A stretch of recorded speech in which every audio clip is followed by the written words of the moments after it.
They fried his fish and bami in pig's fat and drowned his steamed fish in pork gravy. The words were hurriedly scrawled on a folded napkin and slipped to him like contraband. For a Rasta, this wasn't just sabotage, it was sacrilege. Millionaire Malachi, Sinclair froze, the fork hanging mid-air. The message hit him like a spark to dry tinder, igniting his breath into a sharp sigh edged with fury. The taste on his tongue soured, bitter and unforgiving. Every bite became a reminder, not just of the meal, but of the deliberate insult, the calculated disregard for his beliefs. He had endured ridicule, vilification, and even public betrayal. But this was different, not merely an insult, a violation, a slap in the face, and it would ignite a blaze fierce enough to scorch every corner of the island. Malachi came not to eat but to expose. Dressed in a faded black t-shirt emblazoned with the Lion of Judah, worn black jeans, battered desert clogs, and dreadlocks tucked under a red, gold, and green tam, he arrived undercover.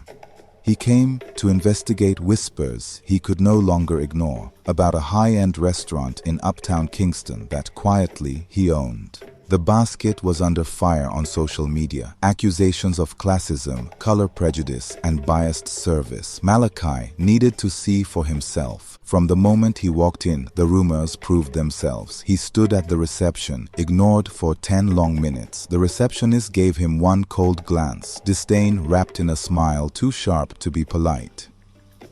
Then came Nadine, a young waitress with eyes shadowed by quiet fear. She didn't sugarcoat, didn't pretend. She told him the truth, plain and unvarnished, and that truth split the restaurant's polished facade wide open, exposing the rot beneath. Colorism at the door, unethical practices in the kitchen, and cruelty disguised as every so-called special plated dish.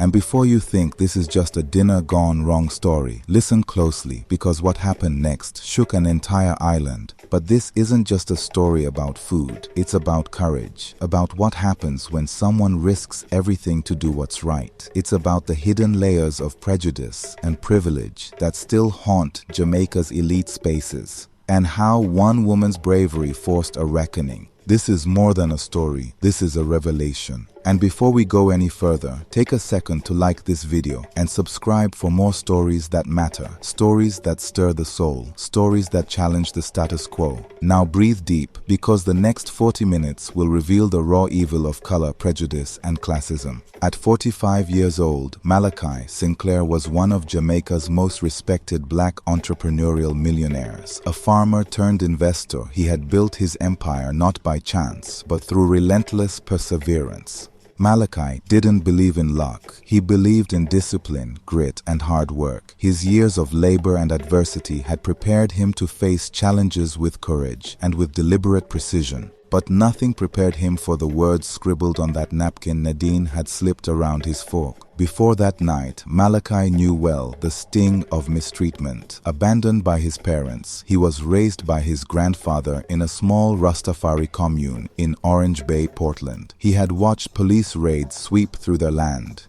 Beatings, arrests, humiliation, all under the thin veil of marijuana possession charges. As a youth from the Rastafari community, he was barred from certain schools, and in the few that accepted him, he endured daily mockery and abuse. Success does not erase those memories, it only buries them deeper, driving the will to climb higher. Today, Malachi is the founder of Fabulous Hemp, Jamaica's first and only manufacturer of hemp fabric. He has also become a significant figure in luxury hospitality, reimagining cultural heritage through architecture, art, and cuisine. His villas are crafted from wood, stone, bamboo, and thatched roofs. His restaurants serve food prepared over charcoal, plated on banana leaves and calabash bowls. Tourists flocked from across the globe to experience his brand of authentic Jamaica, refined into luxury. Yes, he owned luxury cars, a sprawling estate, and a million-dollar lifestyle. But Malachi remained rooted. He avoided flashy gold chains and designer brands. He knew how material things could could distort love into envy, respect into resentment. He preferred simplicity, he preferred truth. So when, 2 weeks earlier, complaints surfaced that one of his own restaurants was mistreating locals, especially darker-skinned patrons, Malachi didn't send his chief operating officer, Roy Blake, to investigate.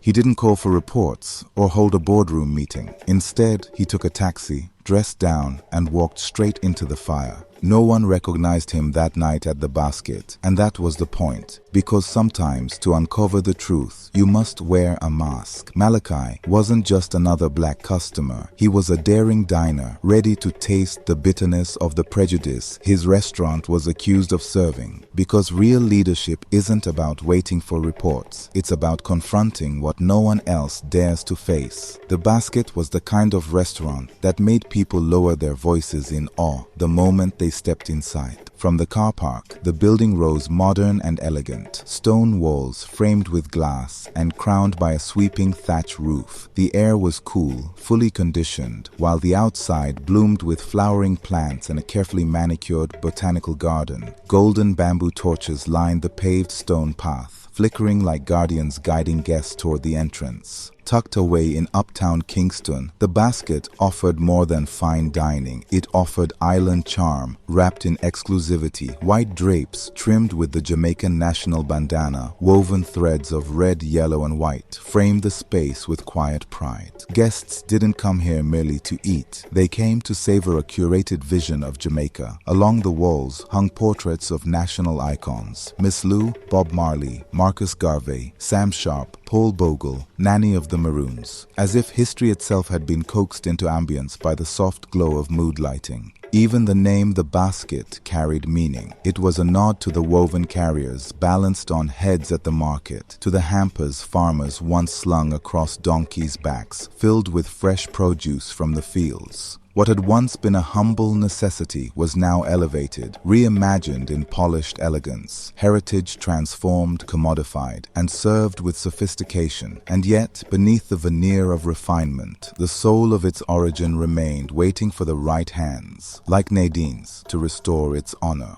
But when Malachi stepped inside, the restaurant echoed something else, something uglier than elegance. Behind the white drapes and portraits, he felt it, the hammer of exclusion. From the moment he crossed the threshold, the tone was set. The receptionist, a young light-skinned woman with a practiced plastic smile, flicked her eyes over him, his faded t-shirt, worn Clarks, the tam tucked over his dreadlocks. She saw him, but not him. Recognition didn't pass her mind. That was the plan. "Good evening," he said, voice even, polite. She didn't look up. Her manicured fingers drummed the ledger slowly, deliberately, as if time itself had bent to her command. "Good evening," he repeated, patience threaded with quiet insistence. Finally, her gaze lifted, cool, unwelcoming. Every inch of her posture broadcast disinterest, disdain, and superiority. A beat of silence stretched between them before she spoke, flat, clipped, void of courtesy. "How can I help you?"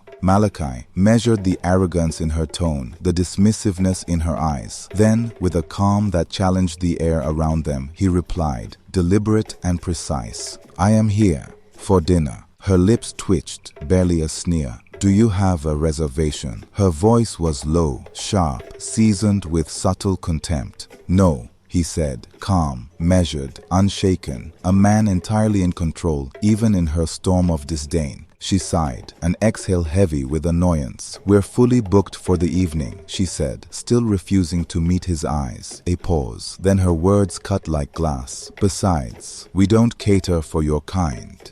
The phrase hung in the air like smoke from a fire. Malachi's icy calm never broke. He tilted his head slightly, studying her. "Tell me, is my kind vegetarian?" he asked, the sarcasm sliding off his tongue like venom. Her mask slipped. "Look, Rasta man," she said, voice clipped, laced with contempt. "We are fully booked." He leaned forward slightly, his tone polite but precise, each word deliberate. "On the basket's website," he reminded her, "it states that reservations are not required from Monday to Wednesday. Tonight is Tuesday." His eyes swept the room, noting the half-empty tables, the untouched chairs. It even claimed that the restaurant prided itself on catering to all dietary practices, promising that vegetarians and vegans could dine without fear of contamination. So, tell me, are you saying the information is misleading? A flush crept up her cheeks. No, but, she faltered, let me get my manager. She turned quickly, heels clicking across the polished floor, retreating toward a suited man at the far end of the room. The manager's skin was light, his suit dark and sharp. He was laughing, leaning easily against a table, entertaining a white American couple with the air of a host who knew exactly where power sat. As she approached him, Malachi stood still, silent, the hum of the restaurant pressing in like a stage set. In that moment, the divide was laid bare, polished elegance on the surface, poisoned roots beneath. And Malachi knew the reckoning was only just beginning. Malachi knew him, Tyrone, hired by Roy, his COO. From where he stood, Malachi watched the silent exchange between Tyrone and the receptionist, the nervous tilt of her head, the faint panic in her voice. He watched how Tyrone's smile, so broad and gleaming for the white American couple, collapsed the instant his eyes shifted toward him. Malachi noticed everything. The way Tyrone addressed the foreigners. Yes, sir. Of course, madam. Polished courtesy. Deference wrapped in charm. That was the professional standard Malachi expected from his manager. But when Tyrone turned and approached him, his tone changed. Dread, Tyrone said flatly, as if the word itself was an insult. We don't need any trouble. How can we help you, Rasta? For a fleeting second, Malachi felt the sting of accusation pierce him, a sharp, invisible jab meant to unnerve. His pulse quickened, a flicker of heat across his calm exterior. Then, as if flipping a switch, he composed himself. Voice steady, gaze unflinching, every trace of hesitation banished. I am not here to cause trouble, he said softly, but with weight. I am hungry, and I was told this was a place where a man could eat without fear. Tyrone's eyes dropped, then climbed slowly back up, raking Malachi's worn jeans, his battered clocks, his tam, a silent judgment dressed as an inspection. Dread, Tyrone repeated, his tone clipped. He hesitated, as if measuring how far he could push. Then he softened slightly, offering what he thought was a concession. Okay, I suppose we can seat you at the back of the restaurant. Would that be all right for you? Malachi let the silence linger, stretching thin as wire. Then, with the faintest nod, he replied, Sure, that works. The words were simple, but the pause before them carried the weight of years, the years of exclusion, of humiliation, of watching dignity traded for comfort. And as Tyrone turned to lead him to the shadows of the basket, Malachi followed, not as a man denied, but as a man taking careful notes for the storm to come. Malachi followed Tyrone through the grand dining room, his footsteps echoing against the polished stone floor. The room glowed with soft lighting, a stage set for elegance. But beneath the glow, he read the truth. At every table, white and light-skinned diners leaned into their conversations. From their accents, he could tell some were privileged Jamaicans, others foreigners on holiday. There were a few dark-skinned faces, but none were locals. They too were tourists. Not a single dark-skinned Jamaican sat among the guests. Those very patrons who had made the basket renowned were now systematically excluded. Ever since the beloved manager stepped down 6 months ago due to ill health, Tyrone had transformed the restaurant into a stage for prejudice and disdain. Tyrone walked quickly, his posture stiff, leading Malachi through the center of the room. Heads turned, forks paused, conversations dipped into whispers, the way air shifts when someone unwelcome enters. Finally, Tyrone stopped at the very back, beside the restroom doors. Each time the doors swung open, the sharp smell of the chemical diffuser wafted out, a reminder of where he had been placed. Tyrone did not attempt to smile or offer any words of welcome. He slapped a menu onto the bare, candleless table, the sound flat and cold, more a warning than an invitation. As he turned to leave, he threw over his shoulder, "No smoking inside here." Malachi's brow tightened, the faintest ripple across an otherwise calm face. In Tyrone's prejudiced eyes, he fit the stereotype. Rasta, ganja smoker, an offense waiting to happen. The warning wasn't about smoke. It was a barb, sharpened with contempt. a quiet accusation dressed as authority, branding him a man out of place and reminding him, should he ever dare forget. Malachi sat in silence, scanning the room. The receptionist, who had dismissed him minutes earlier, now beamed as she ushered a middle-aged white man to a prime table at the front. Her body language transformed into an embodiment of hospitality itself. Tyrone moved through the dining room like a politician at a campaign rally. He circled tables, bowed slightly, shook hands, laughed too loudly. His suit gleamed, his teeth flashed, but his eyes, when they swept across the room, never landed on Malachi. The man near the restrooms might as well have been invisible. Malachi felt the old wound stir,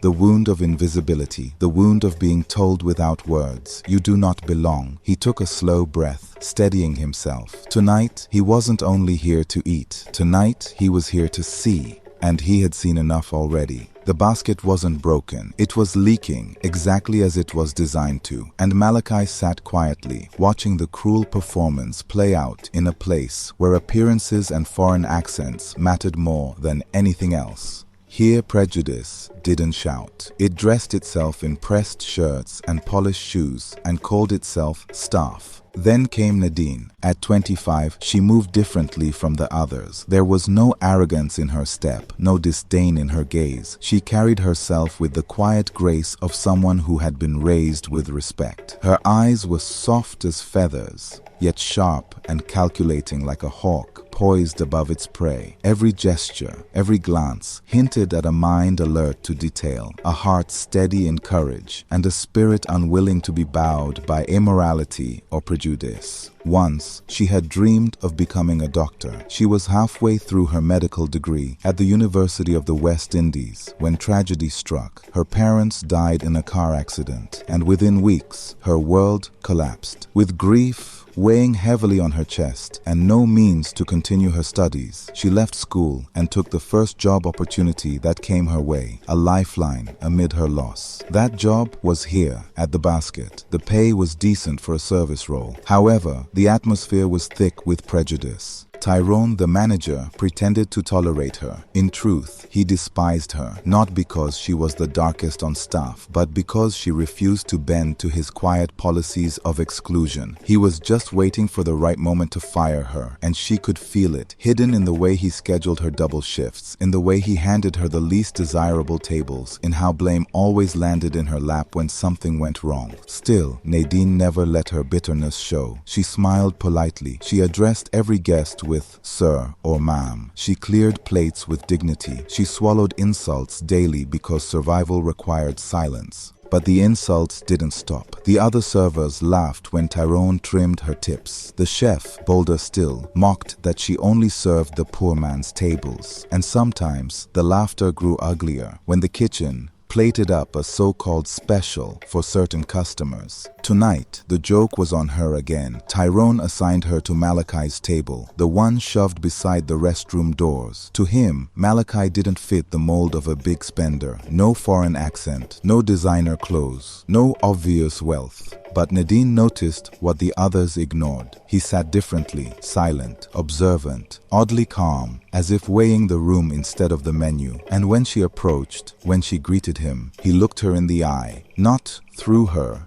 but at her. He saw her, and in that moment, she knew. He could see the pain she carried. Because Nadine wasn't just a waitress, she was a witness. She saw every act of quiet prejudice, every unethical practice, every whispered slur. She knew the rules here didn't stay the same. They shifted, bent, and broke, depending on the skin, the accent, the clothes of whoever walked through the door. And tonight, those rules were about to change. And tonight, Nadine was done with silence. She knew what it meant. Losing her job may be worse, but she was finished watching injustice go unchecked. She steadied her voice, forced a smile, and stepped forward. "Good evening, Ras," she said warmly. "I am Nadine, and I'll be your server tonight." Finally, respect. Simple, genuine respect. Malachi felt it wrap around him, like a stack of blankets on a chill night, comforting and grounding. He returned her smile. "Good evening, Nadine." She lifted her notepad. "Are you ready to order, Ras?"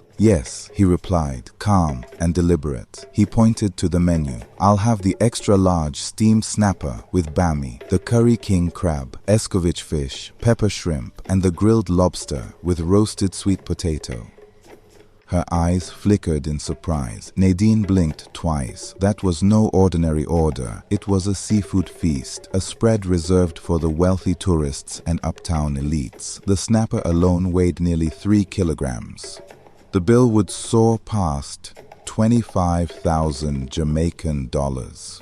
Still, she smiled, keeping her tone light. The snapper alone could feed a small village, she teased gently. You sure you can handle all that, Ras? It's a group portion. For the first time since entering the basket, Malachi felt something familiar. The old Jamaican playfulness, free from judgment. His lips curled into a small smile. There's plenty of room here, he said, patting his belly. And besides, you could always join me.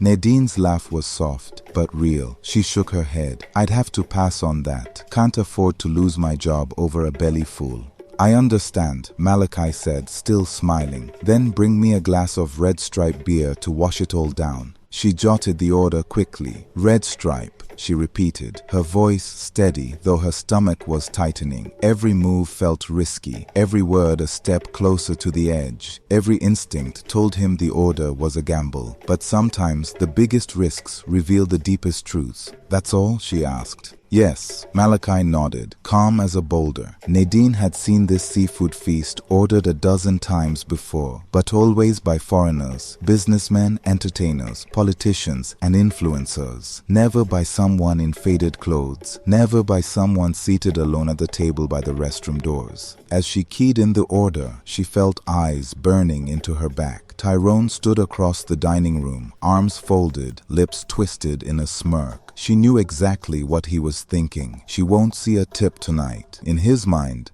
the Rasta man could only afford a cheap vegetarian plate, not the grand pescatarian spread reserved for the privileged. Tyrone followed her into the kitchen, ready to stir laughter at her expense. But when his eyes landed on the order, his smirk faltered. For a moment, silence. Then he scoffed, his cruelty recalibrating. That man can't afford this, he muttered, loud enough for the cooks to hear. His voice rose, booming across the kitchen. Did he pay up front? Nadine's voice was steady but quiet. No, sir. Tyrone's eyes narrowed. He leaned forward, his words slicing. Then you'd better pray he does. Because if he can't pay for this, he jabbed a finger toward the ticket. The bill falls on you. It won't go unpaid.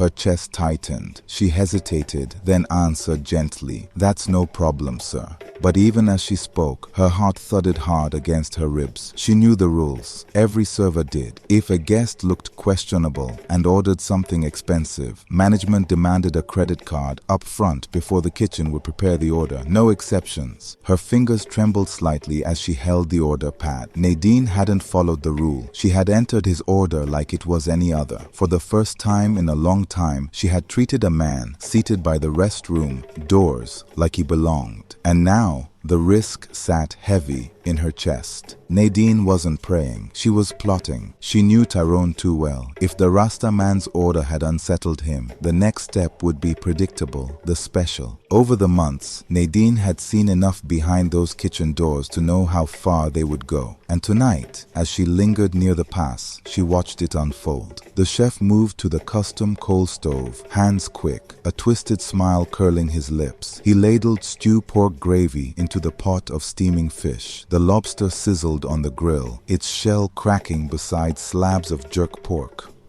On the front burner, the sous chef dunked the bami into hot pig's fat, the oil spitting and hissing like cruel laughter. The escovitch fish had already been deep fried in the same pig's fat before being bathed in its sauce.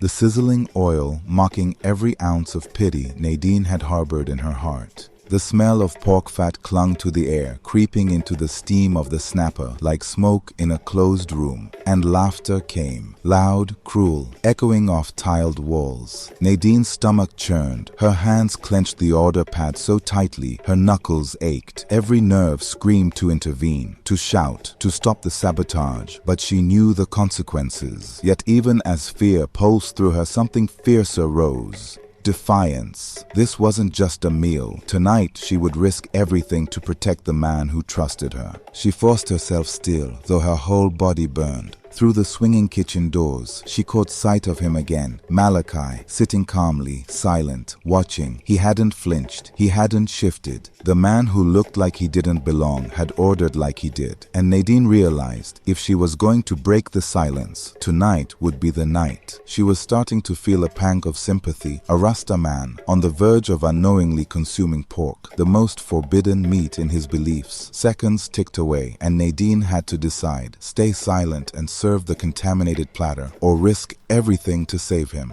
Every instinct screamed compliance, safety, self-preservation, and yet, somewhere deeper, a quiet defiance stirred. She wouldn't let him unknowingly break his vow. Tonight, she realized, courage would cost her everything, or it might save him. She chose the risk. Her hands trembled as she reached into her apron pocket for a service pen. She tore a sheet of napkin from the stack and scribbled, in hurried, careful handwriting, "They cooked your food with pork fat. Don't eat anything." She folded it tight and wrapped it around his fork. Her heart pounded in her chest as she carried the silver tray across the dining room. Her legs felt like jelly, but she walked with the practiced grace of years behind the service counter. Malachi looked up, catching only her words. "Enjoy your meal, Ras," she said softly, gently nudging the wrapped fork toward him with a glance that hinted at warning. "Thank you," he nodded. He lifted the fork, unwrapped it slowly, and with calm deliberation, reached for a piece of bami, dipping it into the steamed fish broth. The flavors exploded. Pimento, butter, onion, scallion, thyme, garlic, tomato, sweet pepper, okra, pumpkin, and the unmistakable richness of coconut milk. Yet there was something else in the dish he couldn't name. Even the bami tasted off, tainted. He sampled the tender fish, pausing to savor each bite. The crackers, meant to soak up the broth, only highlighted the unusual flavor. Then the lobster, something jerked, smoky and wrong, not simply grilled.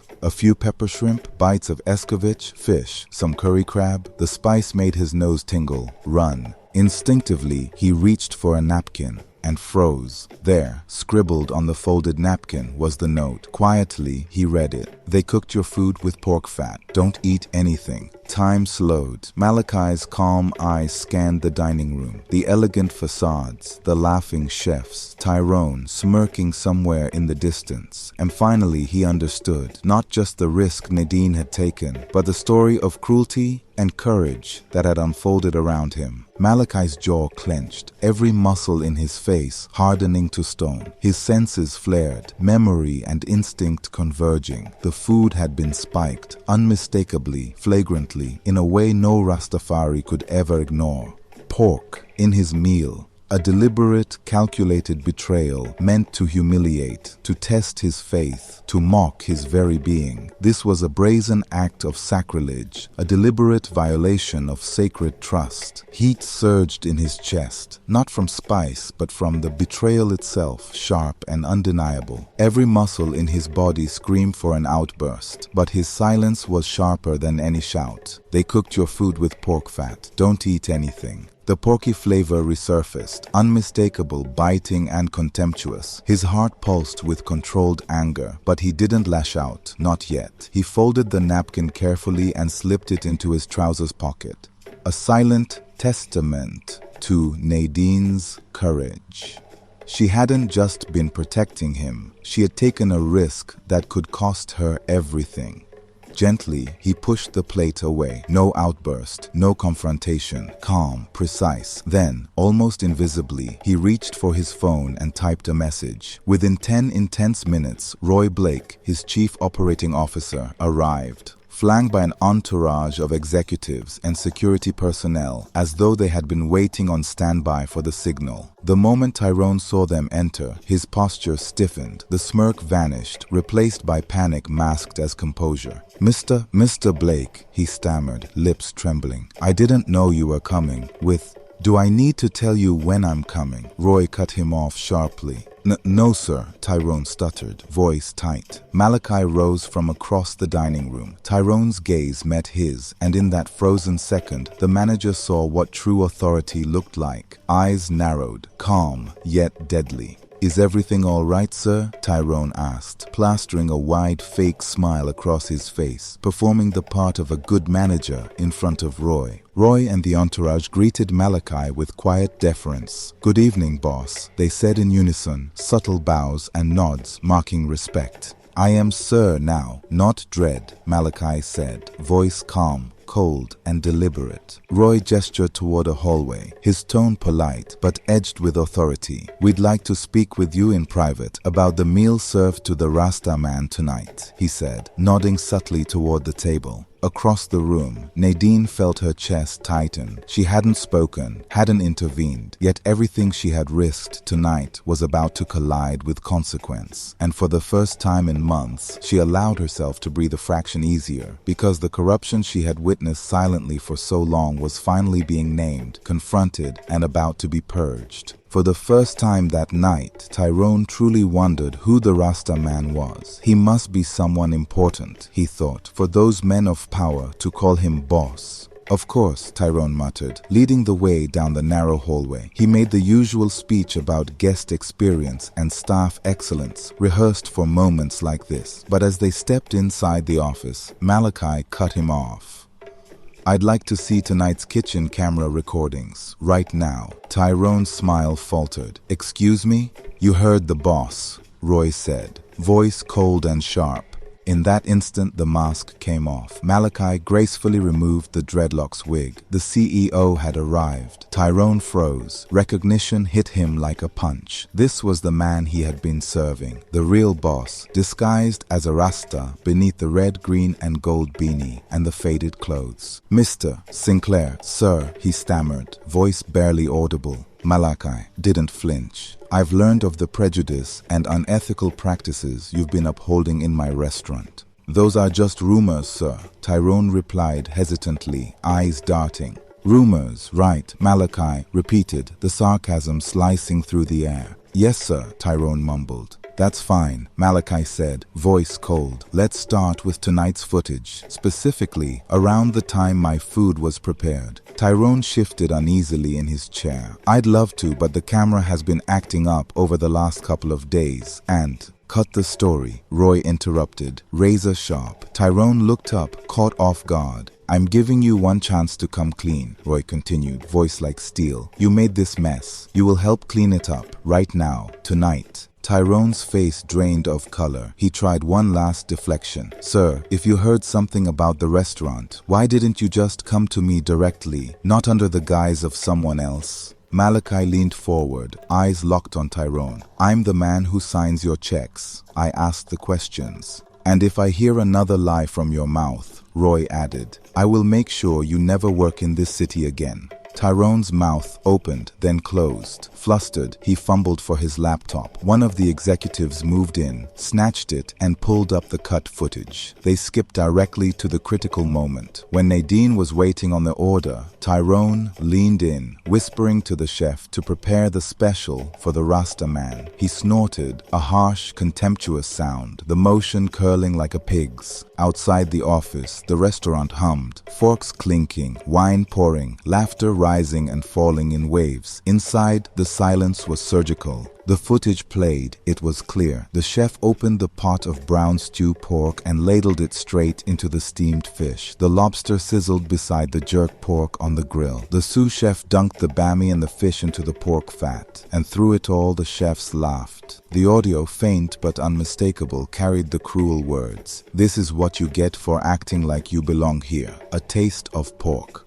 "Give thanks, my lord," the sous chef said mockingly, bowing slightly, his right hand pressed theatrically to his heart. The kitchen staff and chefs erupted, their laughter and cheers ringing with cruel delight. Nadine stood apart, her jaw tight, eyes shadowed with disapproval at the cruel display. Tyrone's smirk vanished, his hands trembled. The weight of every unethical decision, every prejudice, every small act of cruelty replayed before him in brutal clarity. Malachi leaned back in his chair. No shock, no outrage, only the cold, unflinching weight of truth. He was not a Rasta, but he had been raised among them and understood their principles. He wore the disguise to test the prejudice reserved for them. And even though he ate pork, the betrayal still cut deep, the ill intention, the deliberate violation of someone's sacred dietary practice. This wasn't a one-off lapse. It was a culture, a quiet, amoral system designed to humiliate people like him. The video logs told the story. Earlier in the week, a local black couple had been seated at the same table near the restroom doors.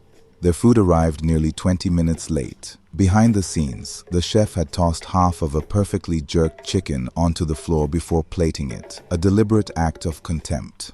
This was policy. The special was served to certain people, a grotesque ritual of exclusion and cruelty. Tyrone's face glistened with sweat. Malachi's voice cut through the tension, calm but lethal. "You are done. You're not going home tonight, and I strongly suggest you call a lawyer." Tyrone froze, as if the words themselves had paralyzed him. The tables had turned. The door was shut. No backroom schemes, no smirks, no excuses. The contemptuous footage revealed more than just a moment. It awakened the hidden trauma of a people. The Rastafari community had suffered years of systemic injustice, relentless police harassment, and brutalization that scarred generations. Malachi could still hear his grandfather's voice, weary yet unbroken, recalling the raids under the cover of darkness, the arrests, beatings, and endless stops for ganja possession. Despite the old man never having touched a spliff in his life, those stories dwelt in Malachi's bones, heavy and unshakable. Now they surged, pressing hard against his chest and clashing with Tyrone's cheap barb. "No smoking inside here." "By now," Malachi said, his tone calm but edged with iron, "the entire island should know. Not all Rastas smoke. Just as you know, they abstain from certain foods, like pork. You should also know they are people of peace, of righteousness." And yet, his gaze did not waver. "You and the receptionist saw me as nothing more than a problem waiting to happen. Tell me, how do you justify such disregard, such contempt for others?"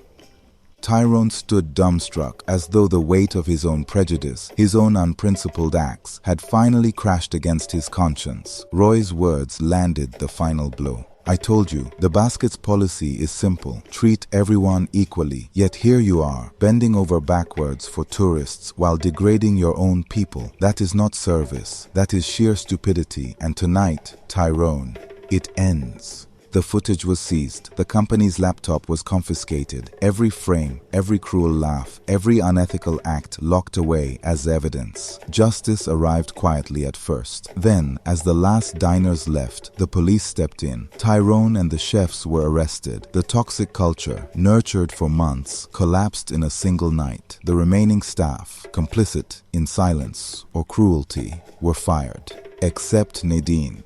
Weeks later, the basket reopened, not as a place of exclusion, but as a restaurant reborn. New staff filled the kitchen and dining room, trained in respect, professionalism, and dignity. At the helm was Nadine, the woman who had dared to act when silence was safe. She had survived fear, cruelty, and prejudice, and now commanded with the quiet authority that had once saved a man from dishonor. Malachi visited frequently, not undercover, but as a supporter, a mentor, a witness to a long overdue change. This evening, Malachi stepped into the basket once more. The restaurant gleamed, orderly and bright, a world away from the shadows of its past. The scent of charcoal, herbs, and fresh seafood was familiar, but now it carried warmth instead of deceit. Nadine stood at the center of the dining room, guiding staff, greeting guests, moving with a calm authority that radiated respect. She looked up as Malachi approached, their eyes meeting. No words were needed. He nodded once, a silent acknowledgement of the risk she had taken and the courage she had shown. "Everything is running smoothly," Malachi said quietly. She smiled, the kind of smile that carried relief, pride, and the memory of hard choices. "It has to, sir. This place needed a clean start." He glanced around at the attentive staff and relaxed diners. "You've done more than save one meal. You've saved the integrity of this restaurant, Nadine. You've saved dignity. Her gaze softened, but her hands remained steady, guiding a waiter through service. It wasn't just me, she said. It's what happens when people refuse to stay silent. But yes, I acted, and it mattered. She had no wealth, no power, no protection, only courage. And that courage rewrote the fate of the basket. Malachi leaned back, taking in the moment. The young woman, who had been forced to swallow injustice, now commanded respect. The place that had been a stage for moral transgression was reborn as a symbol of fairness, courage, and accountability.